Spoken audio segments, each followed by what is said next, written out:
നമ്മളെ അമ്മമാർ വെച്ചിരുന്ന മത്തിക്കറിയുടെ ടേസ്റ്റ് ഇപ്പോഴും നമ്മളെ നാവിലില്ലേ? ഇന്ന് അങ്ങനത്തെ ഒരു മത്തിക്കറിയാണ് കേട്ടോ. മത്തി കഴുകി വൃത്തിയാക്കി വരഞ്ഞ് വെച്ചിട്ടുണ്ട്.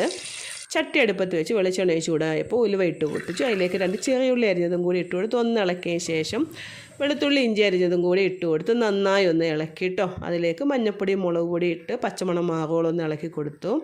അതിലേക്ക് ഞാൻ കുടംപുളി ആദ്യം തന്നെ കഴുകി വേവിച്ച് വെച്ചിട്ടുണ്ടായിരുന്നു. അതിൻ്റെ വെള്ളം കൂടി ഒഴിച്ച് കൊടുത്ത് ഒന്ന് വറ്റി വന്ന സമയത്ത് നമുക്ക് ആവശ്യത്തിന് വെള്ളം ഒഴിച്ച് കൊടുത്ത് ഉപ്പും ഇട്ട് നല്ലതുപോലെ ഒന്ന് ഇളക്കി അതിലേക്ക് പച്ചമുളക് കീറിയതും കുടംപുളിയും കൂടി ഇട്ട് കൊടുത്ത് ഒന്ന് മൂടി വെച്ച് നമുക്ക് ഒന്ന് വേവിച്ച് വറ്റിച്ചെടുക്കാം കേട്ടോ. അപ്പോൾ ഇതൊന്ന് വെള്ളം വറ്റി വരുന്ന സമയത്ത് നമുക്ക് ഇതിലേക്ക് മീനിട്ട് കൊടുക്കണം.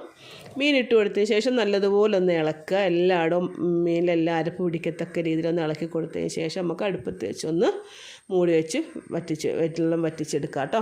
അപ്പോൾ മീൻ ഇവിടെ വെന്ത് വന്നിട്ടുണ്ട്. കറിവേപ്പില ഇട്ട് കൊടുത്ത് ഒന്നും കൂടി മൂടി വെക്കുക. അതിന് ശേഷം ഇറക്കി വെക്കുക.